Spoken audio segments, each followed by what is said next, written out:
여러분 안녕하십니까. 현실을 직시하는 방송 삼수로그입니다. 오늘 우리는 단순한 통상마찰이 아닌 대한민국 외교의 붕괴, 경제의 경고, 그리고 세계 질서 속 존재감의 실종을 이야기하겠습니다. 일주일 뒤 미국의 25% 상호관세가 자동 발효됩니다. 이건 단순한 세금이 아닙니다. 한국의 산업을 초토화시킬 초대형 경제 제재입니다. 트럼프는 만나줄 시간이 충분했는데도 이재명을 만나주지 않고 우리와 협상을 앞두고 재무장관을 데리고 5일간 스코틀랜드로 골프를 치러 떠났습니다. 무척 덥겠죠. 바로 이 협상의 골든타임이 없어진 것입니다. 의도적인 회피, 사실상의 만남 거절입니다. 한국 정부는 뒤늦게 대통령실에서 긴급회의를 열었지만 그 사이 2+2 고위급 협상은 취소됐고 위성락 실장은 미 국무장관을 만나지도 못한 채 귀국했고 구윤철 경제부총리는 인천공항에서 비행기도 타지 못하고 되돌아왔습니다. 이게 동맹입니까? 아니면 하청국입니까? 아니면 조세국입니까? 조세국이라는 말이 낯설 수 있습니다. 그러나 역사 속에서 조공을 바치며 눈치만 보던 조공국의 현대판이 바로 이 모습 아닙니까? 조선이 중국 명청 황제에게 물자와 인력을 바치고 책봉을 기다리던 시절 우리는 외교 대신 굴종을 선택했고 자주권 대신 허락받는 질서에 갇혀 있었습니다. 지금 이 정부는 그 망령을 다시 불러오고 있는 것 같습니다. 미국이 협상을 일방적으로 취소하고 대면조차 거부해도 우리 정부는 그저 양해한다, 다시 일정을 잡자는 말만 반복합니다. 이건 외교가 아니라 외척입니다. 이재명 정부는 한미동맹을 한미 책봉 수준으로 추락시키고 있습니다. 한미 FTA는 무색해졌고 우리가 동맹국이 아니라 세금 내는 나라로 전락하고 있다는 증거입니다. 지난해 우리나라는 미국을 상대로 660억 달러, 약 89조 원의 무역 흑자를 냈습니다. 일본은 우리와 비슷한 685억 달러. 그리고 미국을 상대로 작년에 전 세계에서 돈을 가장 많이 버는 나라는 중국으로 2,954억 달러를 벌었습니다. 그리고 멕시코, EU, 베트남 등도 엄청 벌었습니다. 이들 국가 대부분들은 이미 미국과 관세 협상을 체결하거나 협상 중입니다. 일본은 대규모 투자와 시장 개방을 통해 관세를 15%로 낮추는 데 성공했습니다. 베트남, 대만도 각각 FTA 및 무역 확대 조치를 취하며 미국과 사전 조율에 나선 상태입니다. 반면 한국은 이 모든 줄다리에게서 철저히 배제된 상태입니다. 우리와 비슷한 무역 흑자를 낸 일본은 협상했고 결과를 받았습니다. 정상회담과 장관급 협상 8차례, 5,500달러의 대미 투자, 쌀 등 농산물 및 자동차 시장 개방, 그 대가로 자동차 관세를 15%로 낮췄습니다. 트럼프는 이시바 총리를 위대한 친구라고 지켜세웠고 그 덕에 일본 기업은 숨통이 트였습니다. 반면 대한민국은 대통령은 보이지 않습니다. 이 무더위에 시원한 부산에서 턱없이 한가로운 타운홀 미팅만 가졌습니다. 정상회담은 없었고 미국 대사는 아직 공석 중입니다. 통상수장은 면담 거절당하고 일정은 이메일로 취소 통보받았습니다. 미국은 지금 우리를 협상 대상이 아닌 통보 대상으로 보고 있습니다. 한미동맹은 다 어디로 갔습니까? 70년간 쌓아온 그 한미동맹 크레딧은 어디로 가고 없어졌습니까? 이러는 사이 현대차는 차를 더 팔고도 영업이익이 15.8%나 줄어 이번 2분기 실적은 관세 여파로 무려 8,200억 원이 날아갔다고 합니다. 지금 미국의 재정 상황도 녹록지 않습니다. 제국의 체면을 유지할 수 없는 수준까지인 것 같습니다. 왜냐하면요, 미국 정부의 국채 이자 비용만 연간 1조 1,330억 달러, 원화로 1,529조 원입니다. 휴대폰 계산기로는 계산이 안 되는 금액이었습니다. 우리나라 올해 예산이 677조 원인데 미국이 내는 1년 이자만 따지면 우리나라 2년 반 먹고 살 돈입니다.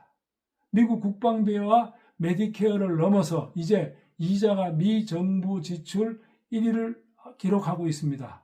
미 정부의 재정은 이미 터질 만큼 부풀어온 상태이며 2008년 금융위기와 코로나 팬데믹 당시 민간의 부채를 정부가 떠안아 더 빨리 재정 압박을 받고 있는 결과입니다. 이 부담은 이제 전 세계 동맹국들에게 관세와 직접 투자라는 이름으로 청구되고 있습니다. 미국은 세계 최강의 소비력, 통화 발행권, 군사력을 가진 유일한 패권국입니다. 세계는 이 제국 시스템이 무너지지 않도록 유지비를 납부하고 있는 셈입니다. 그리고 트럼프는 이 환류 시스템으로 관세를 설계했습니다. 1985년 잘 아시는 프라자 합의 당시에는 환율 강제 조정과 채권 강매가 그 도구였다면 이제는 환율 대신 관세, 채권 대신 직접 투자가 무기입니다. 일본이 미국에 약속한 5,500억 달러 투자도 이 전략의 일환입니다. 2025년 올해 5월 기준 미국의 관세 수입은 220억 달러로 전년 대비 41% 증가했고 상반기에만 1,000억 달러가 예상된다고 합니다.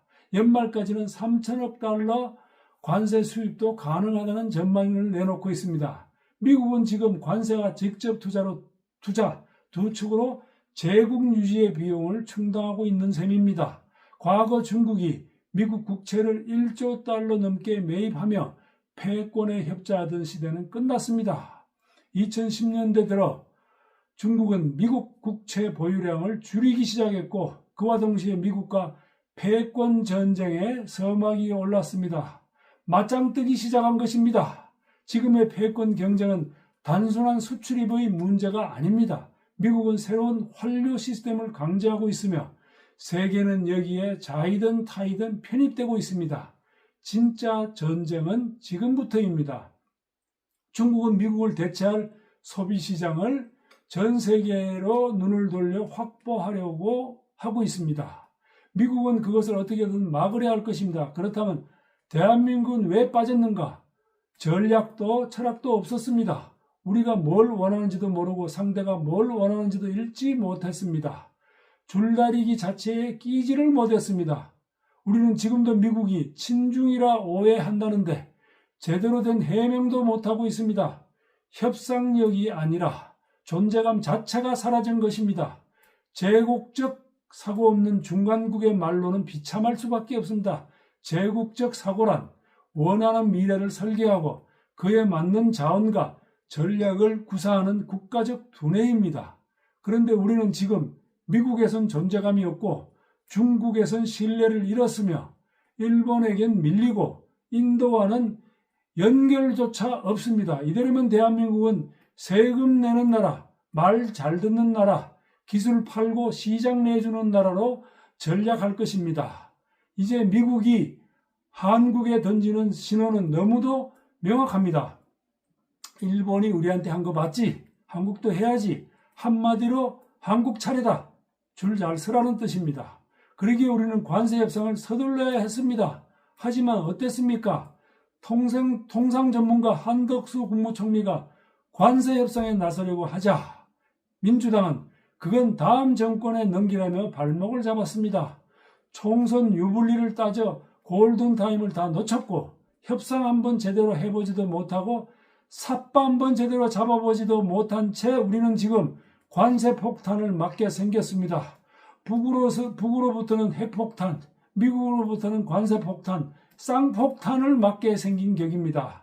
그리고 안타깝게도 협상도 난항이 예상됩니다. 일본이 약속한 760조 원 규모의 대미 투자는 곧 한국 기업들에게도 너희도 이 정도는 내놔라는 압박으로 돌아올 것입니다.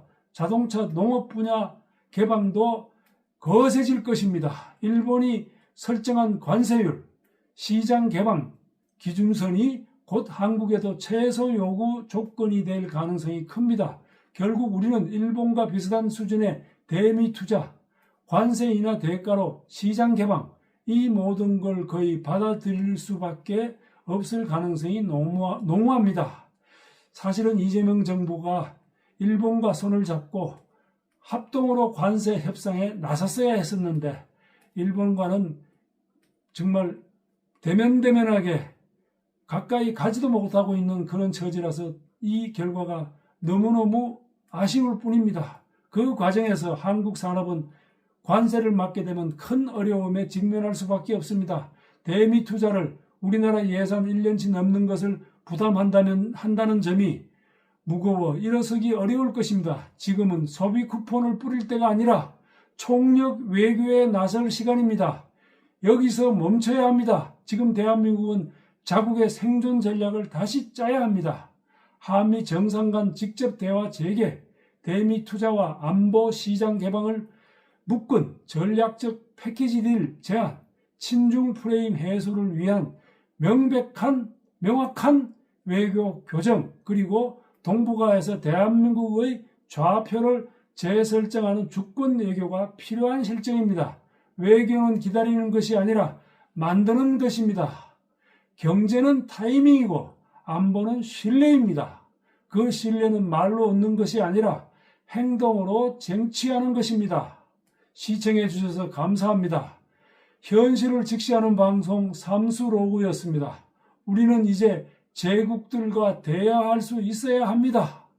구독, 좋아요, 알림 설정 부탁드리겠습니다.